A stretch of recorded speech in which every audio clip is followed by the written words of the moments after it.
Welcome to episode 65 of the Twig Snapper Podcast. Today I'm joined by Carson Loos of the Eastern Texas Baptist University club hockey team. How you doing? He also plays lacrosse. Throw that in there.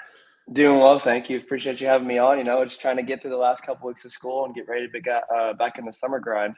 Yeah, exactly. You guys probably have pretty nice weather down there in Texas, eh? It's been hit or miss. It was really cold this morning, but I've got a lacrosse game at 3:00 today, so it might be looking up for the weather. What's really cold in Texas? So, it bounces. Let's see. Let's look at the weather is right now. Right now, we are sitting at, I think it's probably about 67 degrees. Like, I want to say so we're at 73 right now, but I will say the last couple of weeks, we've been making up to almost like right around the 30-degree weather. It's been cold in the mornings, and then, Texas is so bipolar, especially out here in Marshall. I will say almost every single Wednesday it rains, and like you can almost bet on it every Wednesday to wear a rain jacket and some sweatpants because it's raining every single Wednesday in Marshall. It's they told me that coming in. I was like, there's no way. Almost every Wednesday. Rain every Wednesday. Wow. Well, you have a little bit nicer than I do right now. I think it's like 35 degrees here. So, yeah. Oh, yeah, absolutely. I can't wait for the summer weather. I'm just sick and tired of winter and stuff. Yeah. Well, it's the end of March. Normally by the end of March, we're at like 89 degrees, UV 10. Everyone's at the pool 10, and then it's been cold in the mornings, and we'll get one day a week with some decent weather. So I'm waiting for that summer weather as well. Yeah, definitely. Well, hopefully it's almost here. Let's talk a little bit about like your recruitment process. I know for different guys playing in the ACHA, some of them have a recruitment process and some of them don't. So did you have one, or did you just like how did it work out for you? How'd you end up here? So my recruitment process was a little interesting. So obviously I'm a 2001 birth year. So my graduate year was 2020. So my freshman year of high school, they do a TCHC camp, which is the conference we're in. They do a showcase every year. So all high school kids from out of state, whoever, they're looking to play Texas hockey can come, and it's 3 or 4 games, and then they do an all-star game, and then they do like a coaching clinic and all those things like that. So my first freshman year, I ended up doing the recruitment camp with Dallas Baptist University, which is from like my home area. And then the following 2 years, I did East Texas Baptist. So I was very back and forth with ETBU and DBU, and I really loved ETBU's program. I wanted to be just a little bit away from home, but just close enough that my parents and family and friends could come watch. And so I was very back and forth. And then at the time I was in high school and I was getting recruited to try to go up to Janesville, Wisconsin, to play for the Jets in Wisconsin. And right before nationals, when my team was supposed to go to nationals and I was supposed to get recruited, it was when the pandemic shut down the world. And so that kind of threw my recruitment process for a little bit of a whirlwind because I was looking to go play a year or two juniors just to build my experience and my skills to then go into college hockey and hopefully tear it up and do whatever to help me raise the program. And so once COVID had hit, my coach, Alex Savage, really, really good recruiter, one of the best coaches I've ever had, actually drove to Minnesota right before the pandemic had hit and watched me and was super adamant about me coming to ETBU. And ETBU does a great job in the recruitment process of making everyone feel special. That's obviously what every guy wants to do. They want to feel like they're coming to make an impact. They're coming to help build the program. You're going to do this key player program. You're going to do this to our program. And so I really felt like that. We were, I want to say 5-year program, 6-year program, just when I'd come in. So it's cool to come in and definitely see the building progress of ETBU. So that's a little bit just kind of like the blip of how my recruitment process was. It was definitely wild just after COVID kind of derailing it. And at that point I was like, you know what, I'm going to go to school. I'm going to play hockey. And ETBU really stuck out with the way the rink is, the facilities, how funded we are by the school. Like our school really backs it, and hockey's popular. I mean, who would know hockey in East Texas would be so popular?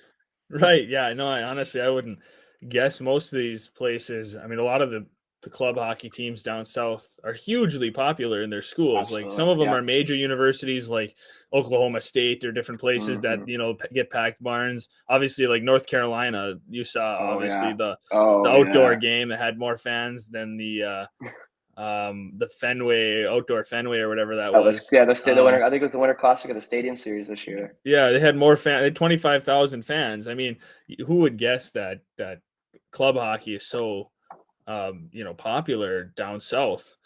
I had never heard of East Texas Baptist University until I was looking at like the ACHA's website one day, and I was just like scrolling through scores, and I was like, wow, these guys are just like killing some people. There's some massive scores here. What is this school? Yeah, And it's been crazy. We're definitely on the rise as one of the biggest programs in Texas. Obviously, we're probably the smallest school in our conference, in the TCHC conference. We actually have UNT joining next year, but we're in the conference with Baylor, University of Texas, Texas A&M, TCU, SMU. OSU just left the conference, but obviously all the schools are huge. So it's incredible to see what type of players we can get. And obviously pulling in from a small school, like it's hard to do, but our school does a really good job with recruitment. We've probably got, I think we have 17 or 18 international players. About 15 of those guys are Canadians. We had a Russian this year. We had a guy from Scotland last year. We had a kid from wow. Hong Kong my freshman year. So our coach does we had a kid from Sweden who just graduated in December. So obviously it's crazy to see where you can end up in hockey for sure. Yeah, you were talking about the size. I just quickly Googled your enrollment, and it's like 1,500, and then Yeah. Texas A&M's enrollment's like 72,000. So like You that's want, the difference we're talking about yeah. here. You want to know a crazy fact about that? So I graduated from Allen High School, which is like one of the biggest schools in Dallas. Yeah.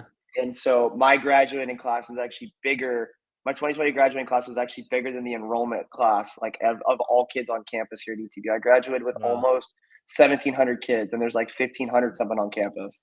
Wow, that's crazy. So you had more kids in your graduating class than you do at the whole college. Yeah, and that was something that was nice. I love living in Dallas and being in the city, but it's nice to kind of get out in the suburbs and you can really hang out with we're a good team here, so it's really cool to just kind of be like everyone knows you on campus. We know all the people on every sport. They all know us when they go to the games. You're not going to a game of the school of 100,000 people and you've looked the guy up on the roster like that person. You've had a class with them, like you tutor with them. So it's really cool to be able for us and just other sports. Like we go hockey's one of the biggest supporters for all the games. We've got 55 something guys in the program.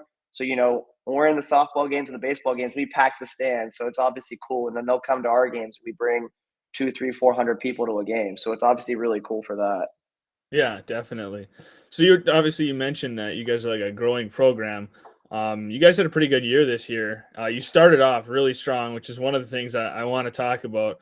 You Yes. guys started off 6-0, 68 goals for, and then you gave up 6 goals. You were averaging 11.33 goals a game for those first 6 games, and you had 6 goals throughout those games, I think. So you had a pretty good start personally. The team had a good start. So talk a little bit about that. Like, I mean, that's the best way to start off a season for sure. Absolutely. So our D3 team ended up going and playing OSU at the end of last year, and it was some tough games for them. And so obviously OSU joining the conference meant that it was time for the D2 team to brew a rivalry with a new team, along with our rivalry with Texas A&M. So obviously OSU coming to our barn was a big home opener. We knew that we were going to start the season off right and put the foot on the pedal. And so the first game, I believe, was a 17-0 final. Was the first night.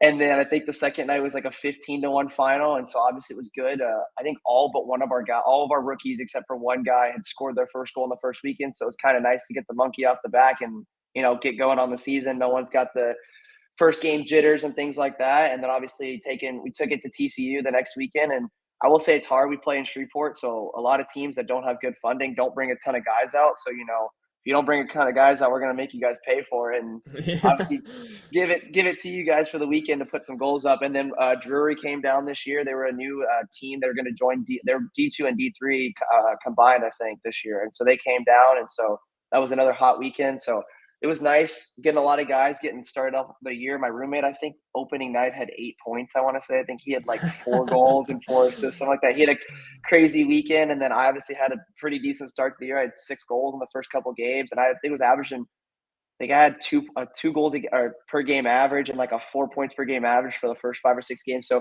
helped my confidence definitely after last year. I ended the year with almost 50 points after only having, I think, 6 my freshman year. So it was obviously a nice little start to the year, get my feet back under me. So that was definitely a good way to start the season off right and make a name for ourselves in the conference again after losing in the finals last year.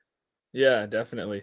How many goalies did they go through when you beat them 17-0? Like, did they play, how many guys were getting pulled? And I mean, so we beat OSU. They only had 1 goalie at the time. And then TCU came out and they believe they brought 9 players and a goalie. And I think they brought almost the amount of coaches as they had players. So it was kind of funny. So we definitely made sure that those goalies didn't want to play us later on in the year because normally in our conference, we only play a team twice a year and it's normally either at home or away. So we weren't playing those teams again until February. So we know we had to make a statement of, hey, you guys don't want to play us again. And the funny thing too is when we played TCU, we beat them in double digits that first night, and they ended up forfeiting and driving home that night. And so we ended up playing them in Dallas a couple weeks later and their own barn, and we beat them, I think, by double digits again. We were like, hey, you know what? You're going to make us drive to you guys. We're going to punish you guys again for it. That's crazy. I don't know. I've really, other than you see it once in a while on like the world stage, you get like a major country will crush, a country that otherwise you don't really see people scoring that much. You don't see it a lot in like D1. I mean, just over the weekend, Michigan beat Colgate 11-1. So like that was huge, but otherwise you don't really see that. Once in a while you get bad D3 teams get like smoked. But I just like, that's just crazy. 17 goals. I've seen some other club hockey scores where it's like 20-3 or something. Yeah. It's just amazing. Like, is there a goalie in for the other team half the time? Or yeah, no kidding. Yeah, no, we were like, after the first game, we were like, dang, we put up 17. We were like, well, we got to come back tomorrow. I think it was 34 goals. I think 17 plus 15 is like 34, whatever that is. Like adding the math, we were like, dang, we really gave it to them this weekend. Like, let's bring it again next weekend. And it, like I said, it really 68 goals in the first 6 games is a really good. We at one point, I think halfway through October, we had the most goal. We had the like highest plus goal differential by like 70 or 80, and I think the team below us was like 20 out of all D2 teams in the nation at one point. That's crazy. Yeah, because you then after that 6-0 start, you lost one game, but then you won 5 more. And through those first 12 games, I think I added it up. You outscored your opponents like 104-9. Yeah, yeah. Our goal differential, we were like the top goal differential in the country for the longest time. Yeah, that's crazy. That's also like, I guess not awesome for your goalies at some point because they really don't get any like looks. They're not like ready for anything, and that's kind of tough once in a while. I mean, it's always tough if you're a goalie in a game and you're not getting any shots. When you finally do, it's like you've just been kind of chilling the whole time. Now you got to, you're not when you're getting at least 20 shots, 30 shots throughout a game, it's pretty consistent. But when your team wins 17-0, you're not really getting much work. Yeah, well, I will definitely say we had a really good backbone in our goalie tandem this year. Tyler Fitzgerald, which is one of my housemates, and then Gavin McCutcheon, which was a starring freshman that came in, and him and Tyler just year both back and forth playing games. I mean, even with one goal against, no goals against, there were games. I mean, we give up 10 shots, but 2 or 3 of them could be a breakaway or a one-timer in the slot. So even low shot games, like there's still good chances. So they definitely were a reason that we were able to beat these teams so bad and just keeping us rolling through the season for sure. Yeah, definitely. Yeah, you guys were smoking them. That's for sure. You guys took it to them. There's no other way around that. Let's see here. Oh yeah, I wanted to mention like your guys kind of had a tough loss to Washington. Was that 2-1? Yeah, that was a tough game. Yeah, so definitely last year we lost in the finals to A&M in a really tough game, and it was really hard to. We didn't lose. We lost like 3 games all year, and we hadn't lost a game since October in last year's season. And then we went to regionals and lost. And then this year, we beat A&M in the finals. It was our first ever hockey program conference win, for like program history. We made history with that, which was fantastic. And then going to regionals again, we had a long trip. I will say, just going to Utah was tough. There was a snowstorm that we had a plane delay flying out of Dallas. So we drove to Dallas, which was a 3-hour drive. We were supposed to fly to Vegas, then fly to Utah, and we got to Vegas. We were delayed going to Vegas. We got to Vegas, and they canceled our flight to Utah. So we drove 7 hours north to Utah the day before, and so obviously some of the guys were tired, and then it was just a tough game for us. It was a really close game, I will say for sure. It was a tough game to lose at regionals after making program history, but every year's a building block. So hopefully next year we win conference and start winning some games to regionals and making our way to nationals, because that's obviously the end goal every year. Yeah, exactly. I mean, you don't want to make excuses for yourself, but it is hard when you have to go through all those travel issues to then go into a game and deal with, I mean? Like, oh yeah, absolutely. You don't want to make excuses, but it also factors in. Like, you can't deny that. For sure, yeah. We made it in the night before, but even then, we played in the afternoon, but, it still takes a couple days, and I don't think that was the only factor. I think we didn't score on our opportunities and things like that. Washington they had 2 guys that played really well that game, and we just didn't have a collective team effort. I think everyone was battling, we just didn't give it all that game, which is okay because, like I said, it's a building block for next year, and so. Right. Makes you hungry for more. Absolutely, yeah. Travel definitely was a factor, but it wasn't the only thing that kept us from winning that game for sure. Yeah, exactly. Let's touch on lacrosse for a little bit. You also play lacrosse. Like how Yes. much time do you devote to each sport? Like, do you devote more to hockey or lacrosse? Definitely hockey for sure. So the seasons conflict just a little bit. So hockey normally we have training camp in September, the first week before school starts, and we occasionally have lacrosse scrimmages in the fall. So we'll do like once every 2 weeks. We'll do a lacrosse practice where hockey's normally twice a week every week, and we've got hockey team workouts, lacrosse team workouts on the days that we're not practicing, and then lacrosse season picks up usually right about January, February as playoffs are coming in for hockey and regionals and things like that. So the last couple of weeks have been crazy for me. I think the last 7 weeks I missed Thursdays and Fridays for class because it was either hockey trip or lacrosse trip. So we were in New Orleans, we were in Alabama, and then we were in Utah for hockey regionals. So it's definitely an interesting time balance now that lacrosse is kind of in full swing. Like we've got a game today at 3 o'clock against A&M. I can actually see the field from my room right now. So we've got a game today, so we're playing A&M. So we've been practicing like that. It's definitely hard too, just because hockey guys we get out of season, and some guys are like about. I think we have 8 true lacrosse players, and then the rest are just hockey guys that play lacrosse as well. So a lot of guys definitely get burnt out and are trying to battle through. But if we win this weekend and next weekend against UNT's lacrosse team, we make playoffs. So I think that gives the guys a lot of push to, hey, I know it's the end of the year and we're tired, but let's just keep driving through and make the playoffs for lacrosse. So it's definitely a huge time commitment. When I came to ETBU, I committed to lacrosse and hockey, and so I was excited about it.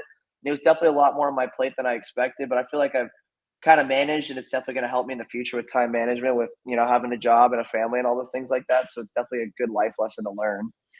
Yeah, for sure. Like you figure out how to, especially like you said, you're missing Thursday and Friday of class for weeks and weeks in a row. Some people can't handle missing class once, you know what I mean? Like Yeah, absolutely. you It is tough, especially taking senior courses, getting my way through. I'm almost to my senior year, so I'm taking a lot of my senior courses. So it's definitely kicking my tail a little bit, but like I said, it's helped me with time management and making me value, when I've got time to hunker down and do some homework and get things done, or go get a lift in for like before practice. It definitely allows me to do that more than just kind of being lazy and laying around the house and not getting anything done when I need to. right, exactly. Let's touch on like a few, I guess you could call them more like personal or fun or like random questions. Absolutely. What's your favorite hockey team? I mean, being from Texas, are you a Stars guy or? I'm not a okay, so I'm a little bit of a Stars guy. I go to the games a lot. One of my buddies hooks up with ticks all the time. A lot of people, especially my teammates that'll probably listen to this, they always give it to me. So I'm kind of going to the next question with this too. So my favorite athlete, I've always been since like 3 years. I've been a Marc-Andre Fleury fan through and through. Just I love the guy off on the ice, off the ice, personality wise, just the type of player he is, how much you see people see how Yeah, much he loves the game. So I was a Pittsburgh fan growing up, and then obviously I was bitter that they got traded to Vegas, and so I was like, all right, cool, he's in Vegas, let's roll with the franchise. And then he's had a little bit of a downfall with getting traded. So I've obviously my two teams I watch are Vegas and Minnesota for sure. I love watching Ryan Reeves too. I was so happy that he went to Minnesota after leaving Vegas because I'm 5'6", I'm a small guy, but I love playing that gritty speed, like yeah. forechecking play style. So I love kind of watching those guys. So favorite team, I guess, would be obviously Minnesota right now. I think I'm actually wearing my Vegas custom shoes that I've got on right now. But Minnesota would be my team, and Marc-Andre Fleury would be my athlete. I have a puck from him. I went to Dallas. So they played in Dallas on my 18th birthday 3 years ago, and I went to the game, and I had a jersey and a sign. I have a video too. I have a Marc-Andre Fleury came over to the glass and threw me a puck to me on my 18th birthday as like a birthday gift. I think that's something I'll cherish forever. Obviously, just Yeah. being in love with the game, and that's like everyone has that person they look up to. So it's just a monumental moment that I'll never forget. Obviously, so Right, definitely. Yeah, yeah, yeah. Well, I mean, I get the same kind of like being from Michigan, people always expect you to be a Red Wings fan. I'm a Ducks fan. So okay, like yeah, not even close, you know what I mean?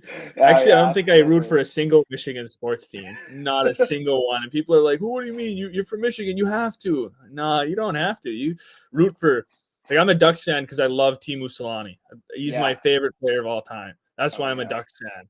You know what I mean? Like same thing for you. Like you follow because of like Marc-Andre Fleury, which uh-huh. I don't think there's like a point to being devoted to a team just because you're from that state.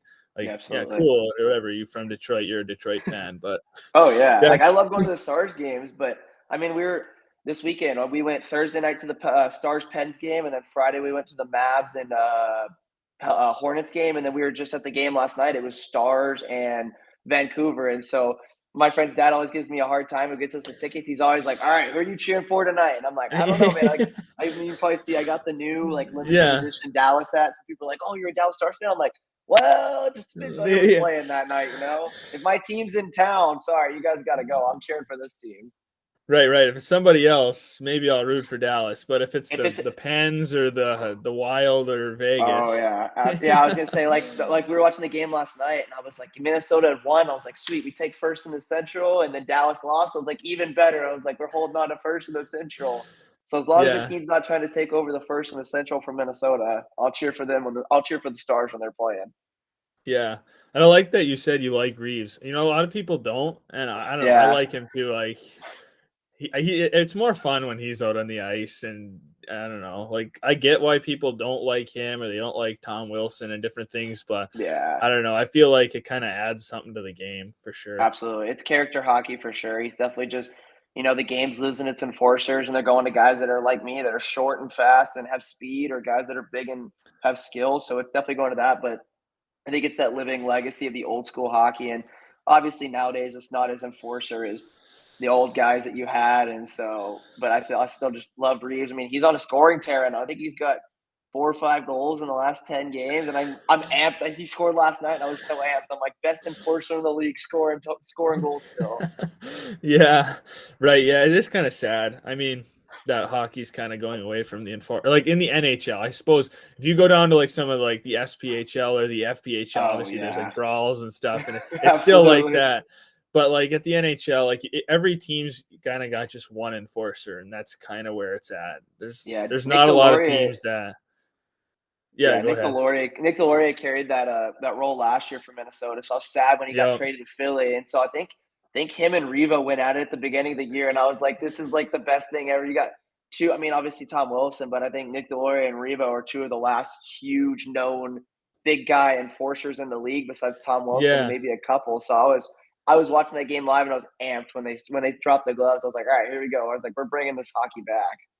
Yeah, Deloria was with the Ducks for a little while too. There was that 2 years ago or whatever. Yeah, Before he he was was. with I the was gonna Wild, say, I'm sure you were and they got watching rid of him. him, and then Troy Terry got his brains beat in trying to stick up for something. I was like, that's kind of what the organization gets. You get rid of a guy like Delorier, and then I know people weren't psyched in Philly when they signed him because everyone wanted him to sign Johnny Hockey. Then they go out and sign a bunch of Uh-huh. like enforcers, and Yeah. but Yeah, the game's going to guys like you got the Kachuk brothers. I mean, you see Brady and oh Matthew yeah, going out and putting up 100 points a year, and they've got like 80 PIMs and fights. I mean, the other night, Brady Kachuk, I think, scored, and then a shift later, he went out there and dropped the gloves with someone. I mean, I love that yeah, type of hockey too. You got skill guys that yeah. are willing to Oh, put their I heads love in and watching fight. Matthew Tkachuk. He like just beat the piss out of people in the playoffs or different. Like Yeah. he is he's awesome to watch. He's that perfect combination of both of the brothers are skill and then like not afraid to fight because obviously there's some skill guys that can't fight. Yeah. They're gonna get their brains beat in,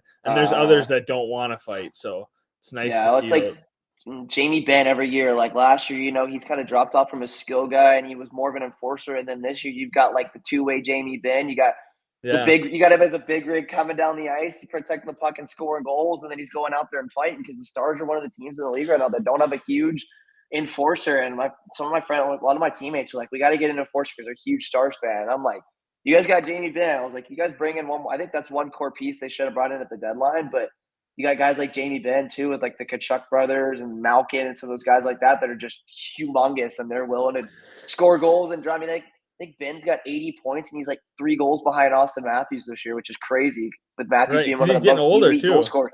Yeah, oh yeah, he's hitting that age right now, but he's out of the blue. I think he went on like a 5-game scoring streak, so it's crazy to see some of these guys that are kind of revitalizing their careers right at the end of it. Yeah, exactly. It is awesome to see. Let's see here. What's your favorite food? Oh, favorite food. I'm a big Italian person. Italian and then obviously Oh, there we Tex-Mex, go. like Mexican food being down here. Like there's no Mexican food like down in the South. Like especially being in Marshall, like small, very, very small town. We have a lot of like Tex-Mex food. And there's a lot of like the hole in the wall that are like the hidden gem places. Like down here, we got a place called Jose Tequilas, and it's a chicken. You can do chicken steak or shrimp, and it's a rice bowl, and then they have white queso on top of it, and that is like everyone's like raging like food hunger. Like when people are hungry, especially the guys on our team, like that is one of the places guys absolutely go to get a meal because it's chicken and rice and a little bit of queso doesn't kill anyone. Eating chicken and Right. rice, you're getting a little bit of healthy and a little bit of chicken queso. So Italian and Tex-Mex are definitely my biggest go-to foods for sure. Yeah, the hole in the wall places are always the best. My They grandparents, really are. they winter in Arizona, so like going down to visit them and stuff, or just like hearing from them talk about different places. It's all like you said, the little hole in the wall places. You'd drive by it and be like, "Man, that place looks a little run down," or like whatever. But then you go in there and their food just slaps. Like It's they don't care fabulous, what yeah. the paint on the outside looks like because they know people are going to come in for their food. Oh yeah, it's like Marshall's a lot of hole in the wall places that a lot of people rave about, and like so my parents and family friends and our like teammates' families come out and then like love it, and it's great because it provides business for the small town Oh owners for yeah, sure. Especially with our definitely. school being our school is kind of like the heart of Marshall for sure. We've got like two technical campuses and then like a couple high schools, but obviously ETBU being the main stage heart of Marshall, it really brings in a lot of revenue for the small town and downtown Marshall's getting bought up by ETBU. So it's really cool to kind of see the city getting revived from our school. Yeah, for sure. What's your favorite movie? There's a lot of movies I could definitely pick from. I'm kind of a time and place. Like I'm one of those guys that I'll just sit around and be like, oh, like I haven't seen that movie in forever. Let me watch that. I think Miracle, obviously, it's a stay Oh cold yeah, movie. Just being a hockey guy. yeah. I think one of my favorite old school movies as a child growing up were the Transformers series. That was a huge, huge movie series for me. Was the Transformers, and then I'm a huge Marvel guy, so Iron Man and Yeah. the Avengers and everything like that. So I think favorite straight just movie would probably be Miracle, but I guess series wise it would be either Marvel or Transformers series. Yeah, I'm a big Marvel guy too. I've actually got a big Captain America poster on my wall behind me. I mean, I don't know, it's hard to pick like a favorite Marvel character, It really but is. I don't know, I'm a big Cap guy. I like Cap or Black Yeah. Panther. Okay. Yeah. I thought I don't know. It's hard to pick though. Like it's Yeah, really I'm a hard to big pick. I'm a big Iron Man fan. I love obviously like the RDJ personality of like a little bit of Yeah. cockiness, but obviously like you know your stuff and you know that you're good at it, so you just do what you can do and like obviously all the techie stuff. And I'm a big car. I mean, I'm like starting to become a big car guy, so like looking at the like what the cars he has and things like that. Just Yeah. the details in those movies are unreal, especially like just his house and all of the Avengers stuff like that. It's incredible what they do with those movies for sure.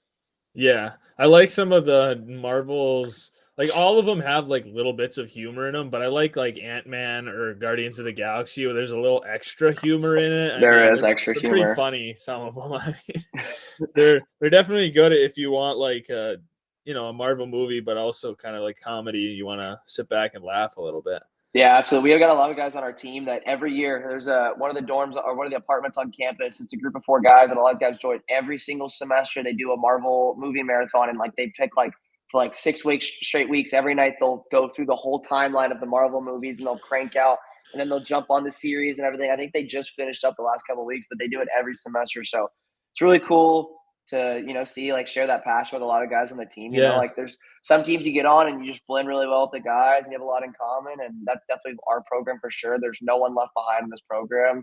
Whether you know where you come from, whether you speak great English or you speak just straight French, like we got a lot of guys that speak broken English and a lot more French. And so it's great because we got like my roommate speaks both English and French. So a lot of those guys coming in and our coach played in the queue and is from Canada. So it's that definitely helps as a recruiting thing. So it's cool to kind of see you guys bond over movies and we do team nights and we'll do like everyone comes to the hockey house, which is where I live, and then we'll watch hockey at night and things like that. So it's a great thing to, have that team chemistry. Because like coming after COVID, it was really hard to do that because schools didn't want people hanging out and we didn't travel much. So it's definitely cool the last 2 years to be able to bond over movies and things like that for sure. right. Yeah, you got to have that off ice bonding and like team chemistry to be successful and like have a good team unit. I mean, skill only gets you so far. You got to have that other stuff too. Absolutely, yeah. Gelling as a team and having everyone's back, and knowing more than just like where the guy's from and what his name is. It's really cool to see kind of how we have a really good job. We do a really good job at doing like the vets and rookies of like having everyone being a mentor and bringing guys around school and meeting all the people and taking them to sports events so they can meet up more teams. And our school's really good with professors and things like that. So like me being a sports management major, I've taken classes in kinesiology, communications, business, marketing. So I'm really really friendly with a lot of the professors. So it's cool when a guy comes to me and is like, "Hey, I need help in this class." I'm like, "Yeah, absolutely. Let me introduce you to the professor. Our professors are really good at being hands-on with like helping when a guy needs help in a class, things like that, which is definitely nice. Having that small population school is, it really makes it easy and takes a lot of stress off on the guys because they understand that we're here to play sports, but also get our education. So it really helps out with that for sure. And, gelling with the teammates and being able to have tutors and mentors like that really, I think, was a big push in our team this year, especially from last year, was we had a big group stay this year, and bringing in that group from last year into this year with the new guys, it really helped gel. And I think obviously one thing is having good team chemistry really takes you a long way when you go through adversity. And we went through adversity last year, and I think bringing it into this year and, kind of making a statement like, hey, we did this in the finals last year, we lost, and, this is what we want to do this year. So are you guys buying in or not? And everyone bought in, and we accomplished the goal of bringing home the TCHC championship this year, which was huge. It was an shootout game. Our goalie, Gavin McCutcheon, stood in there. And so obviously that really helped us out. And then one of our new rookies, actually, he scored both goals 13 seconds apart in the third period. We were down 3-1. So coming back, tying the game, and then going into a shootout. And I had the shootout winner, which was a really good feeling. I had scored the earlier in the year, we played A&M in College Station. I had the overtime winner to sweep them in the series. So it felt good to get the overtime winner against an old buddy of mine that's a goalie on A&M, and then scoring the shootout winner to kind of solidify the season really felt good. So, yeah, like I was saying, just that team chem of having that adversity in the third period of everyone to dig in and buy in and win games was huge for us this year for sure. Oh, yeah, definitely. And it shows, like, looking at your guys' different results for games and stuff throughout the year, you can really see that. Yeah, absolutely. Being from Texas, are you a country music guy?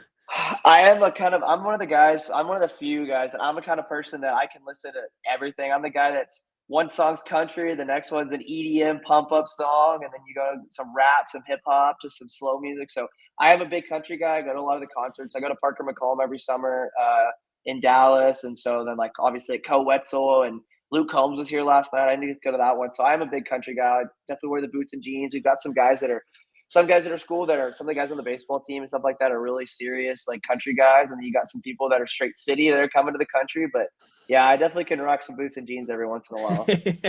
Yeah. Well, I feel like being from Texas, I was just guessing. It was kind of a given. Obviously, it's a little bit of a stereotype. You're from the South. You like country. Oh, yeah, absolutely. But, a lot of stereotypes come from some truth too. Yeah, and we get those Western Alberta boys, Western Alberta's a lot of country out there. So we get those guys that come down and already got the boots and jeans. And so we've got a lot of guys that come in, and we take the guys to like get boots and jeans, the guys that want to go in. Cause how do you come to Texas without either getting a hat or boots and jeans at some point? So yeah, for sure. When you're not playing hockey, like looking at hobbies, what's the biggest thing you do? Just like not playing hockey or lacrosse, I guess. What's the biggest thing you do?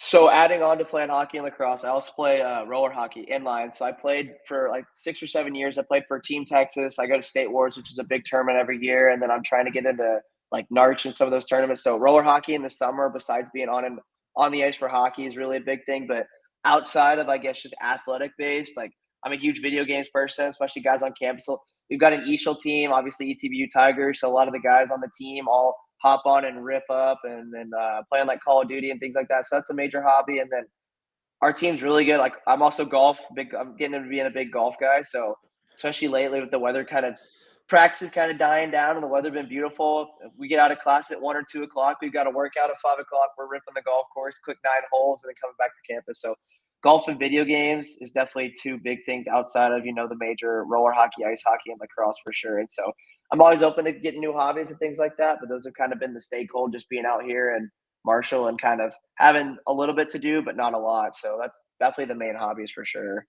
Yeah, definitely. I think that's a good place to end it on hobbies, good place to wrap it up. Yeah, thanks for joining me on this episode of the podcast. It was a good time. Absolutely. Thank you for having me.